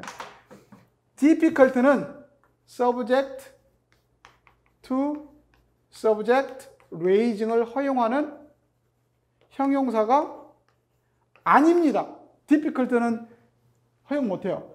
is likely는 허용을 해요. 불가능해요. 그러면 이런 표현을 영어로 쓰고 싶으면 어떻게 써야 돼? 이렇게 써야 돼요. It is difficult for the children child지. The child to travel alone. 이렇게 써야 돼. 어린애가 혼자 여행하는 것은 요이시 가주어, 이 진주어 이렇게 써야 돼. 이렇게 써야지. child를 이동시켜서 이렇게 raising 시키면 안 된다 그런 말이에요. 왜? 디펠트가 그렇게 허용하는 게 아니니까 방법이 없는 거죠. 그래서 결국은 동사나 형용사나 명사나 그 성질을 잘 우리가 공부를 하셔야 돼요. 레이징은 할 수가 없어요. 그래서 비문이다 라고 설명해 주시면 되겠고요. B번의 경우는 not surprisingly did they miss the train. 이 원래는 문장이 어떻게 될까요? They missed the train not surprisingly겠죠. 그 부정을 앞으로 이동했어요. not surprisingly라고. 부정을 이동했어요. 그래서 did they 조동사하고 주어를 도치를 시켰어요. 그런데 뭐라는 거죠? 비문이라는 거예요. 이게 뭔 소리지? 왜 그럴까? 왜 그럴까요? 된다고 그랬잖아요. 앞에 under no circumstances could he run for the governor에서는 부정어를 이동시키면 주어 동사, 조동사 주어 도치시키라고 그랬잖아요. 그건 도치했는데 왜 비문이냐 이거지. 이거 시험에 나왔습니다. 한번. 기출문제입니다. 자, 우리가 부정어 네거티브 프리포징을 할 때는 두 가지 종류가 있어요. 첫째, 그 네거티브가 센텐셜 스코프를 가질 때는 주어, 조동사, 도치. 이거 와이드 스코프라고도 하는데, 반면에 네거티브 프리포징이 네거티브 로컬 스코프를 가질 때는 주어, 조동사, 도치, no. 이게 뭔 소리냐면 under no circumstance의 경우에 이 부정어는 문장 전체를 부정한다는 뜻이에요. 즉 어떠한 상황에서도 그는 거번에 출마할 수 없다. could not으로 해석을 해야 돼요. 문장을 부정해요. 이 전체가. 이 no가 circumstance만을 부정하는 게 아니고 문장 전체를 부정해요. 그러한 네거티브 프리포징일 때는, 즉 문장 전체를 부정하는 네거티브 프리포징일 때는 주어, 조동사가 도치가 일어나요. 그러나 로컬 스코프, 즉 주어진 기출문제 2010년도에 B번의 not surprisingly의 경우에는 이 not이 they missed the train을 부정하는 게 아니에요. not은 무엇만 부정해요? surprisingly만. 놀랍지 않게도 그들은 차를 놓쳐버렸다 그런 말이에요. 놀랍게도 그들은 차를 놓치지 않았다 그런 뜻이 아니에요. 무슨 뜻인지 아시겠어요? 그래서 로컬 니게이션이 일어날 때는 주어 동사 도치가 안 일어난다. 그런데 did they라고 도치를 해버렸잖아요.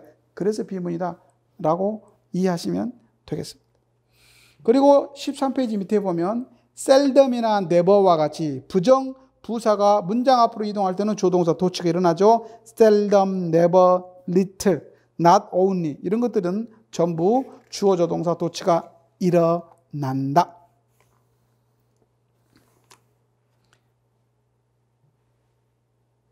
그 다음에 그 중간쯤 보시면 2번 부사어라고 되어 있죠.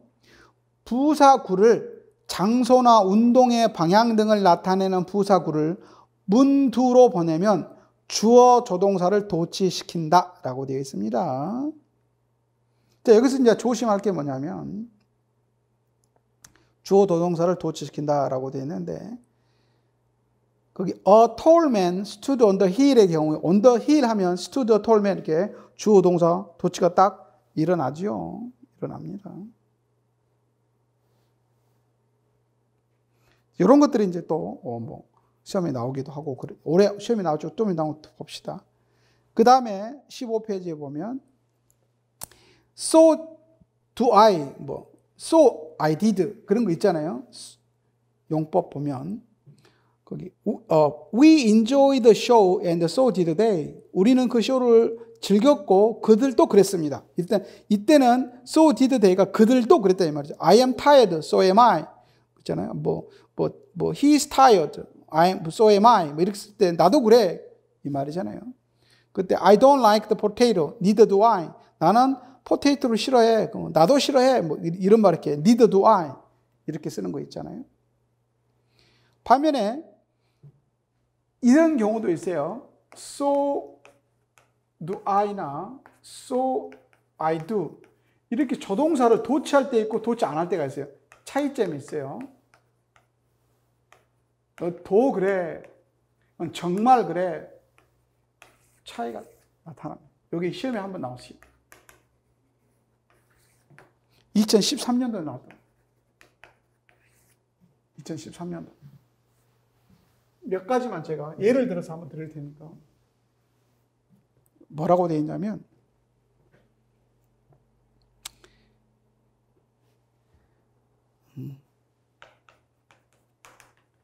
It is starting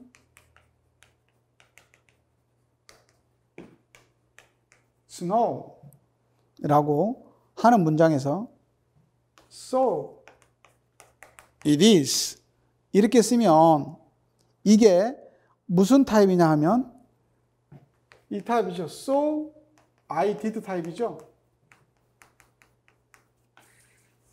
정말 그래 그 말이에요. 이건 정말 그래 그런 말. 눈이 내리기 시작하고 있습니다. So it is 정말 눈이 내리네 그런 뜻이에요. 정말 그래 그런 뜻이. 그 다음에 또 타입이 뭐가 있냐면 I saw the movie last night. 나 지난밤에 그 영화 봤어요. 이제 A라는 사람이 말하는 거, B라는 사람이 말하는 거죠. B라는 사람이 뭐라 그러냐면 So did I. 이거 무슨 나도 봤어 이 말이죠. 나도 봤어 이 말이죠. 이거 무슨 타입이겠어요? So did I. 이 타입이겠죠. 이게 타입 맞추는 게 시험에 한번 나온 적이 있어요. 어떻게 나왔냐면 요게 이 타입이냐 요게 이 타입이냐 타입이 맞냐? 너무나 쉽잖아요. 뭐 그대로 돼 있으면 타입이지 뭐 이렇게. 도치가 안 되어 있으면 so I did 타입이고 도치가 되어 있으면 so did I잖아요. 뭐 이거 이제 점수 주려고 내 문제입니다. 이런 거 맞추는 문제 너무 쉬웠습니다. 이런 것도 시험에 한번 나왔더라라고 하는 정도를 여러분께서 이해해 주시면 되겠습니다. 그 다음에 17페이지 한번 볼까요? 17페이지 보면 2021년 제1차 시험 2교시 전공 A. 올해 시험에 나왔어요. 올해 시험에 나온 거예요. 올해 시험에 나왔어요. 한번 봅시다.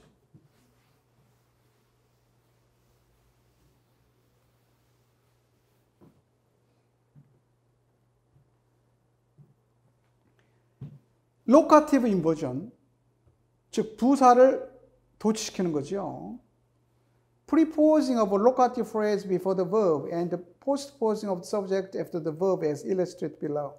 자, 1번 보시면 John ran into the house. Into the house ran John. ran John 조동사가 도치를 놨잖아요. A woman stood on the corner. On the corner stood a man. 아까 우리 공부했던 거 다 나왔잖아요. 그대로. 이렇게 조동사 도치가 놨어요. 어떤 게? 즉 어떤 로카티브 PP가 앞으로 이동했을 때는 조동사 도치가 일어나더라 이 말이지. 그렇죠? 도치가 일어났습니다. 그런데 3번을 볼까요? 그런데 3번 보면 My friend Mary seated my mother among the guests of honor. 내 친구 메리가 내 엄마를 좀 이렇게 그 파티에 좀 높은 사람들, guest of honor. 그 자리에 우리 어머니를 딱 앉혔다고 말이죠. 대우했다고 말이잖아요. 이때 among the guest of honor라는 PP를 장소를 나타내는 PP잖아요. B번처럼 앞으로 도출시켰어요.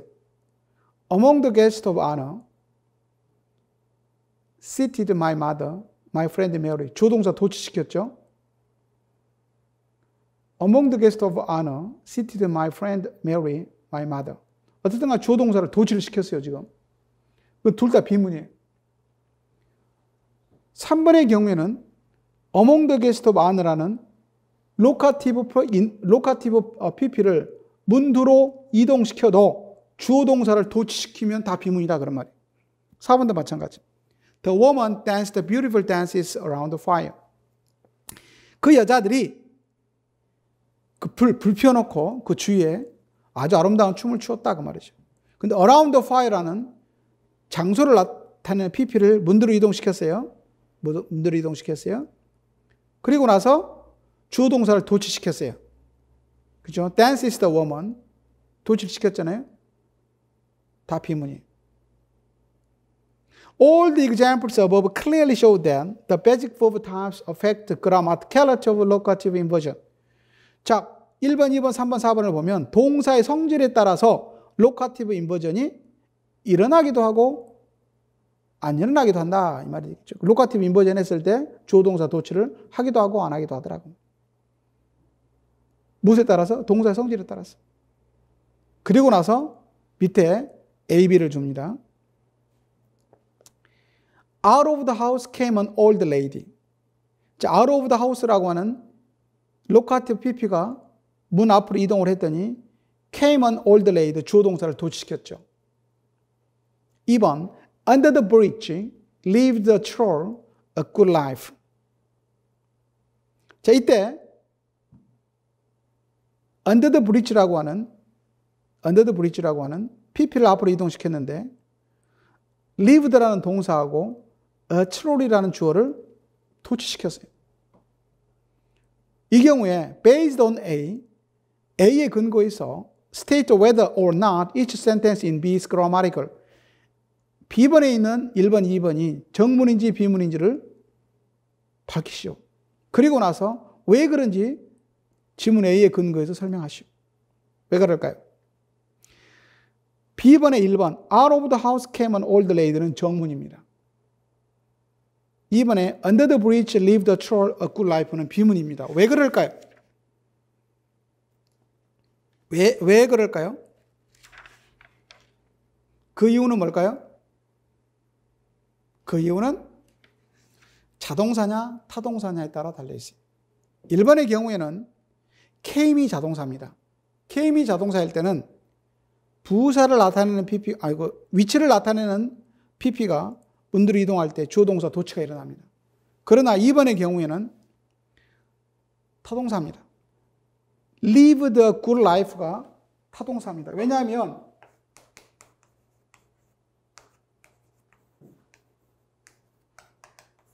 이게 목적어입니다. 목적어. 주어가 a troll이에요. a troll이 좋은 삶을 살았다 그런 말이에요. 타동사잖아요. 삼형식 타동사예요. 그랬을 때 이 주어하고 이 동사하고 도치가 안 일어납니다. 타동사는. 거기 3번, 4번 보세요. 타동사일 경우에는 전부 다 도치를 하면은 어떠한 도치든 다 비문이 됩니다. 안 된다. 그런 말이 되겠습니다. 그렇게 적어주시면 됩니다. 별로 어려운 거 아닙니다. 그렇죠? 생각보다 어렵지 않습니다. 오케이. 자, 여기까지 하고 한 5분 정도 쉴까요? 네, 5분 쉬고 그 다음 시작하도록 하겠습니다. 5분만 쉬겠습니다.